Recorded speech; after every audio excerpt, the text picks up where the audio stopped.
We believe it all starts with a patient. So what happens when a patient, a liver patient no less, one of the 500 million people living with conditions that often go undiagnosed, untreated, or misdiagnosed, mistreated, and stigmatized, brings the challenges of liver patients front and center? And what happens when a patient then leads a discussion with world experts in policy, research, clinical care, and wellness on ways to overcome these challenges? Let's find out today on GLI Live. Hello and welcome to this episode of GLI Live. I'm Donna Cryer. I am the founder and CEO of the Global Liver Institute, and I have the great privilege of being your host for the start of this very special series of episodes that we're going to be doing, spotlighting the Liver Action Network members. And I can think of no greater place to start than with one of the original members, one of the founding members of our Liver Action Network, Farrah Douglas, who is the head of the Liver Health Foundation, and one of her august board members, Kristina Clark. So welcome, Farrah and Kristina. Thank you. Thank you. So for those of you who are new to GLI Live or GLI, the Liver Action Network is one of the biggest advances that we made in 2021, being able to create an affiliated network, a structure to support community organizations across the United States. As a liver patient, I grew up in Connecticut. I was transplanted in Baltimore, Maryland, and I've had the opportunity to talk to advocates across the country. The importance of having people in local communities who understand the needs of local communities and can serve those needs directly is of paramount importance. So to be able to facilitate, support, and promote in every possible way the growth and the strength of community organizations throughout the United States is something that I'm so excited that GLI has grown to be able to do. So Farrah, maybe you can start off with how you came to this work and describe the Liver Health Foundation. Sure. Thank you so much for this opportunity to be here today, Donna. I've been working in the healthcare field for the past 9 years, first in San Diego County and then Greater LA. But in reality, I've been active in nonprofits for over 27 years. What drew me originally to nonprofit and volunteer work in nonprofits was the strong desire I had to help others. And, and I use that desire in many different ways, like being the head of the Chamber of Commerce in San Diego and being the elected council member. But about 9 years ago, I focused my energy on healthcare and supporting patients. At the beginning, I worked 2 years for cancer with organization that supported cancer patients, and then focused my energy on the liver and liver health. I started Liver Health Foundations after ALF pulled its support and employees out of West Coast and most of the United States. And I felt there was a huge need. It just left a big vacuum because we were working for 6 years for liver patients, supporting them, doing everything we could to be a bridge between the doctors and the patients, and this pulling out completely left the patients empty without any support. So I started thinking and finally decided to start our own foundation, Liver Health Foundation. And our mission is to support liver patients by providing free to public webinars, seminars, when it's safe to do in-person events. We are very connected with the local Greater LA patients. About 2.5 million liver patients live in LA area, Mhm. and with our doctors and nurses, and of course with the community. You will hear from Kristina, one of my board members, that I've been working with her for the past 6.5 years. And I'm just very proud to have the support of her and the rest of our board member in this journey that we have started together. Farrah, I would just want to thank you as a patient for bringing your considerable expertise and passion Yes. to the liver field. This could not be more grateful. Kristina, tell us about your connection to this, and then the reasons for your passion and commitment. Absolutely. Thank you so much for having the Liver Health Foundation on. And I'm super excited to be on this journey with Farrah as we embark 2022. So I'm a mother of a liver baby. My daughter, Molly, was born with a really rare liver disease called biliary atresia. And when we stepped into that journey, we didn't know anything about the liver, right? We knew we had it. We knew like the general functions of it, but we didn't recognize, what potentially could be coming from that and diseases and so on. So it was super important for us as a family and for Molly, who is now 12 years old and super healthy, by the way. It was super important for us to be in a community, right? So the more that you know, the smarter that you are and the more that you can help in raising awareness, creating community. So those that are like-minded and have the same situations, same, but different situations, that you can have some camaraderie and chatting back and forth with them. And then I would say the key is education. I mean, we had no idea, as I mentioned, what was going on and what biliary atresia was, or even other liver diseases. So it's been super important for us to stay aware of not only Molly's disease, but other diseases that are out there, liver related. And then also just continue to learn little nuggets along the way and then you have some great aha moments, just a couple of weeks ago, we were in a little education series and it was like, oh, I actually didn't even know about X, Y, and Z. And here we are 12 years later where we've been learning so much. So there's just, and technology and so on. But I think it's key for us to be in a community where they are raising awareness. Biliary atresia is the number one reason that pediatrics have liver transplants. Most people don't recognize that. And then the education, and then having resources and individuals around us, doctors and folks like Farrah that can help pour into our community and just help us thrive as individuals as we move along. And Molly, as a 12-year-old, can continue to create some education and awareness for a community as a 12-year-old, right? She's pretty impactful to be able to get up and speak. But then when she's a mom like me, that she can continue to raise that awareness for her babies and babies that will come behind her. So, and we're just excited to be able to team up with Farrah and your organization as well to continue to move that agenda forward. Fantastic. Well, tell Molly that she has an internship waiting for her in a few weeks. Okay, absolutely. I remember that for some reason getting into a conversation with someone in the aisles of CVS, where I am too frequently found, Right. and mentioned my own experience with liver disease, and someone said, well, at least children don't get liver disease, and I was like, oh. Wow.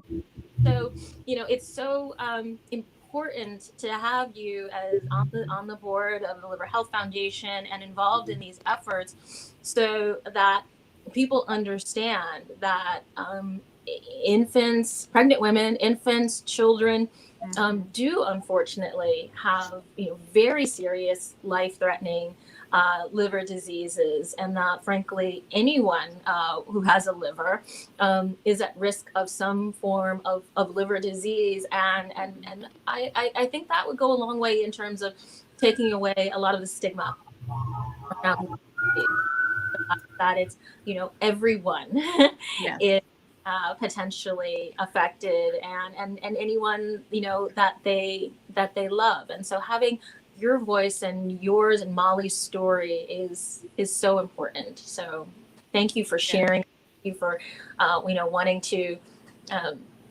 contribute beyond your own experience and help to build this field. Thank you. I'm honored to be part of it.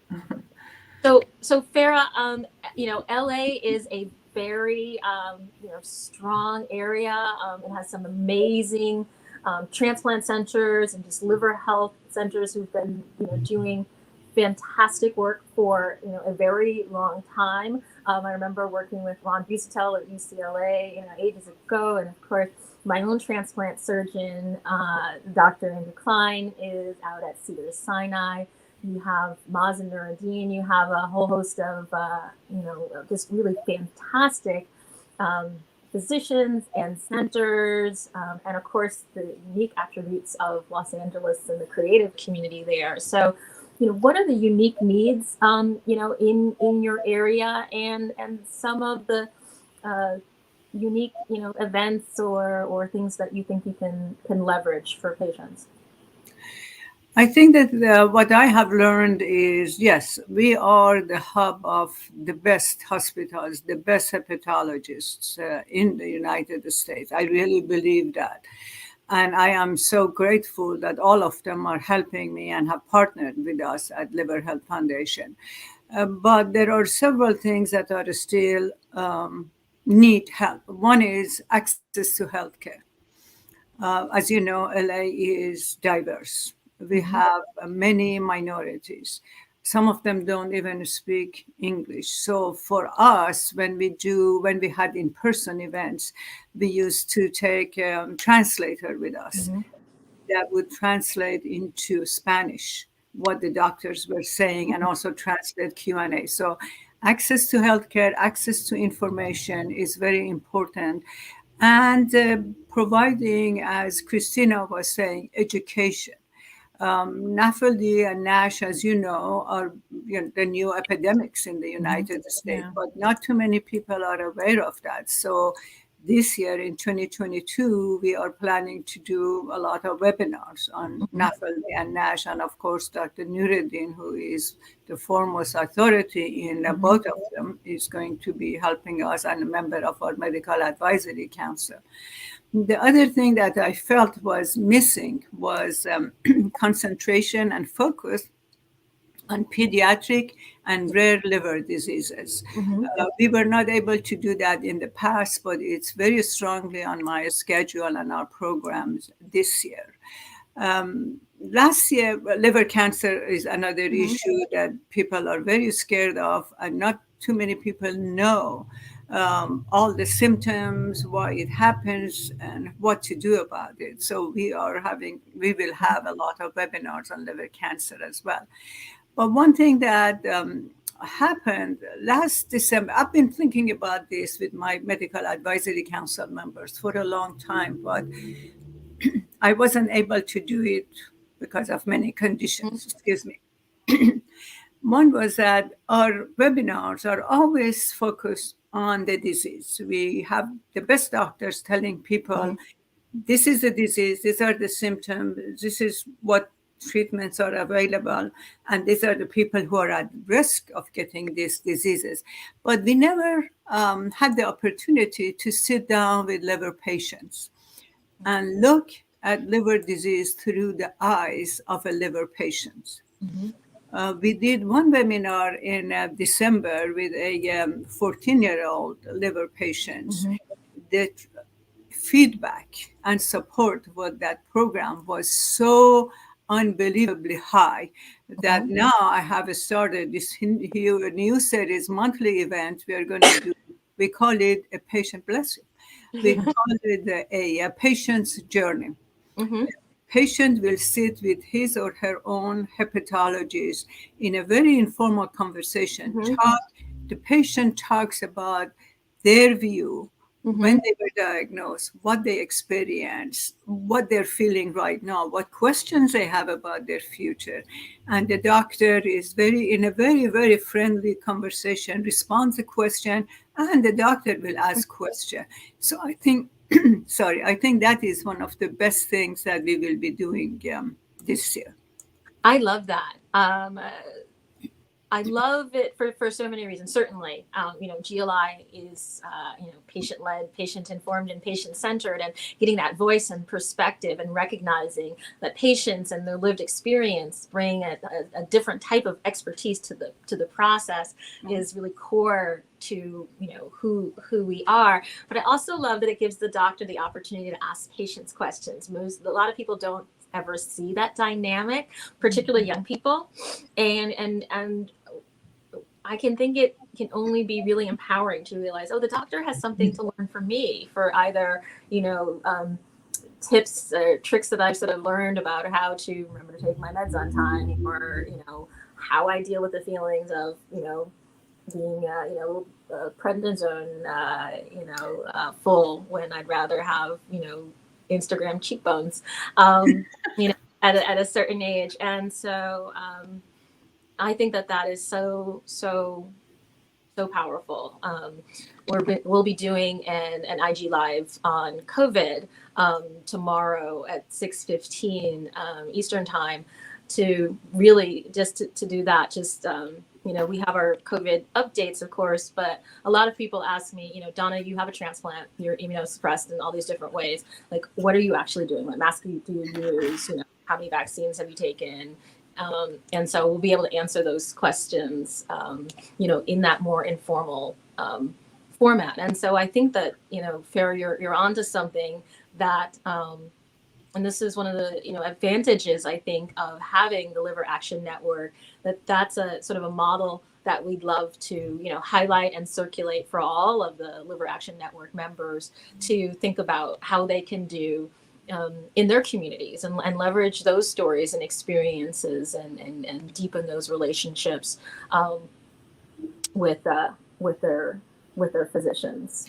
Yeah, last week, Kristina and Molly were our guests at the Patient's Journey webinar. Kristina, you want to say something about how Molly felt about that? Yeah, absolutely. And in fact, it was, and I told Farrah this, and we had conversations, it was actually a very good self-reflective opportunity for us as a family, my husband, James, Molly, and I, to sit and really chat through, at what point did Molly really recognize that okay, this is what I have. I have a liver disease. Sure, she's been in all of our conversations, but at some point, there was a light switch that went on for her. And it was interesting to talk through when that happened, and why and how. And it was the result of a hospitalization, actually, when she was 5. And then it was funny for us to talk through, like, you don't really remember all those times you were getting blood work and crying your eyes out because you were afraid. Nope, she doesn't remember any of those. This is the point in time she remembers, right? But it was also really informative and helpful for my husband and I to talk through with Molly how important it was for us at the time, and continues to be, to hear from others that are going through liver disease and have hope for us. We were like just trying so hard at the time when we were first going through this. She was 6 weeks old when she had her surgery, right? And so we were just looking for any glimmer of hope of what life might be for her as she grows up, and what will happen if she does need a liver transplant, and what that journey might take us on. And so it was super helpful for us to meet individuals along the way, and meet Farrah and all of the others that we've met, physicians that are not within the people that we go see at Children's Hospital, to learn even from them. And we got to meet Dr. Ginnick, who is Children's Hospital's renowned liver transplant doctor, and we hope we never have to see him, but we have a relationship with him, so he knows who we are. So again, I think it was super fun and informative for us, but then for us to be able to present and meet with her doctor, Dr. Coley, he was phenomenal at the engagement with Molly. And again, remember, kids are contagious. Like, people want to hear from them, and it gave so many people some hope. And Molly is very positive and optimistic. And I actually learned a little bit from her during meeting last week, and we got off, and I just looked at her. I was like, Molly, I'm so proud of you. Thank you for sharing your story, because you don't know the impact that you're going to have on even if it's just one family like us, Right. you're going to have that impact on somebody and raise awareness. So I think I really enjoyed even meeting Alyssa through the one in December. It's just a different perspective of a disease I didn't know about. I think that's wonderful. It really showcases and helps us understand in terms of our planning, the need for certainly our pediatric and rare disease council and thinking through what that council's priorities could be, but what the needs are of children, young children, of children transitioning to start to take ownership of their own care and have their own sort of thoughts about what their life should look like and how things look. But then also the fact that this affects the whole family. And so what type of resources can we have specifically for caregivers, families and caregivers? I know that my own families, particularly my mother's, recovery, after my transplant was slower and longer than mine was, and may still be going on. But I think that those, distinct needs are exactly what we need to hear about so that we can anchor our educational materials and our programs in things that are relevant and resonant. And so, Farrah, this is fantastic that you are setting this up and creating this platform and really leading in this way. And I feel that, our job at GLI is just to help you grow further, faster, so that you can do more of what you do so well with less, effort. Thank you. More efficiently. It's been exciting to hear of the, sort of different takes on the common problems that we have in liver disease, but the slightly different approaches that each of the Liver Action Network members has to it, because their communities are a little different. And so I think that absolutely helps us be stronger together, but also to make sure that we're putting materials in the right languages, that, that our resources are going in the right areas, and can really get to people who need them the most. So I'll ask both of you, this question. What would you like us to accomplish as a unified community? There are certainly things that you are, off and running, doing in your local community. But what would you most like to see the Liver Action Network, do together as a unified liver community? Well, for me, I think this Liver Action LAN is a Liver Action Network. Will give us an opportunity to be in the same room, as you may say, during our webinars, with the other people like ourselves that are trying to do whatever we can for liver patients. So that creating that community is very important to me, and that we can bounce out off of each other. This is the issue I have, and this is how I have solved it. And somebody else will say, this is the issue I have. How do you think I can solve it? That communication, as you said, together we can accomplish a lot more. Also, we are a small foundation, and we don't have employees to be in Sacramento, Washington, D.C., watch over legislations. But this is something we look up to you, GLI, and LAN to help us accomplish, advocate for our liver patients, make sure that the legislators don't pass legislation that is harmful to us as a liver community. Like you, I am all for partnership, partnering with other liver foundations, partnering with you. And I think the most important right now for us is using your platform to get the word out. Like this patient journey, I think is something that will help a lot of patients all over the United States. I will send you link to the videos, YouTube videos that we have of this too, so you can see where we are headed with that. but also your support in promoting our events, programs are very important. And also the fact that we know there is an organization there that we can reach out to when we need advice or need help.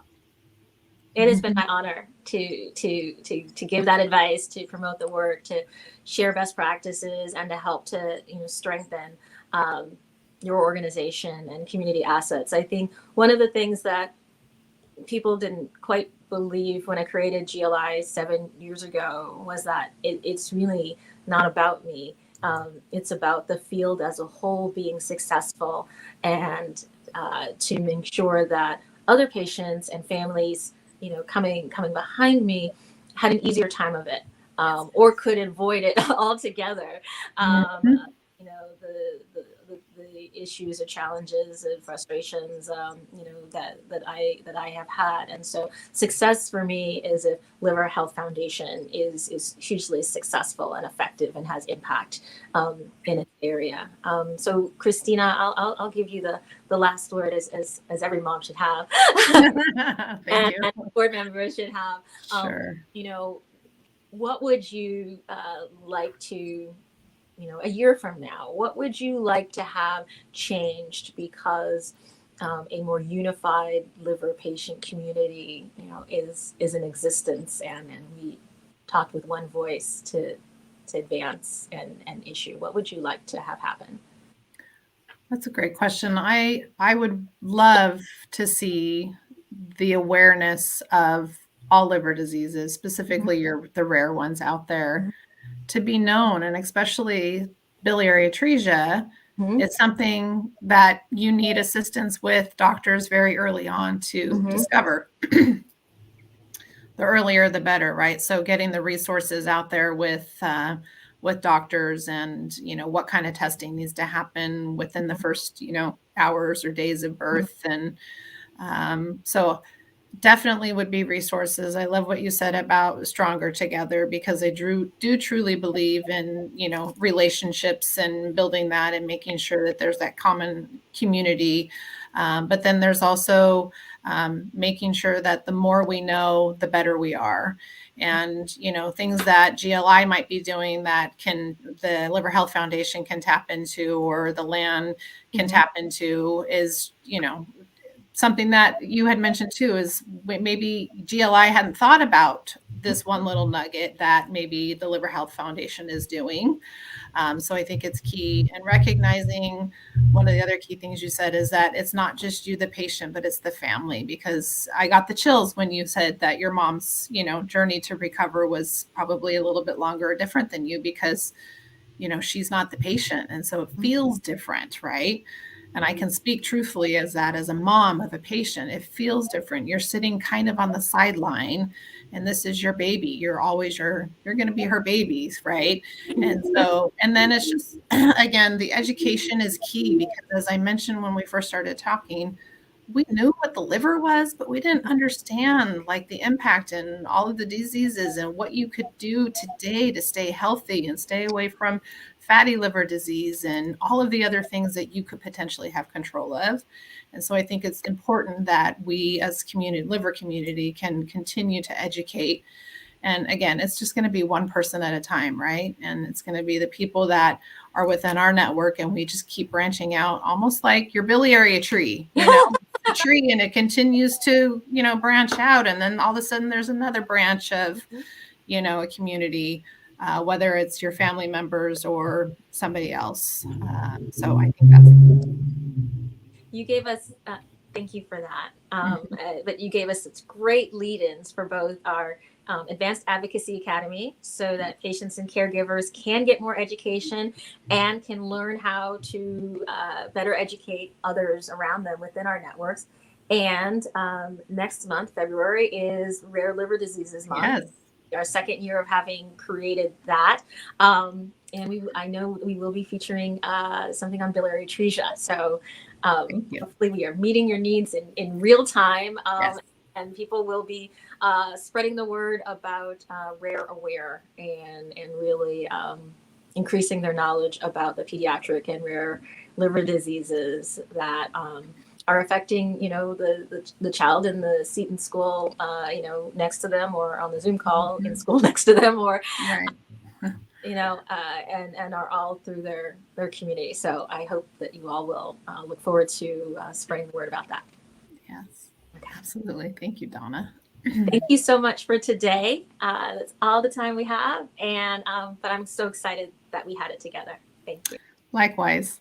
Thank you so much. Please be sure to like this video, subscribe, and share your thoughts and suggestions in the comments below. Join us weekly on Wednesdays at noon Eastern Time for more episodes of GLI Live. Check out our website, globalliver.org, and follow us on social media to learn more about the Global Liver Institute and stay up to date with the latest in liver health. Until next time, stay safe, stay well, and stay connected.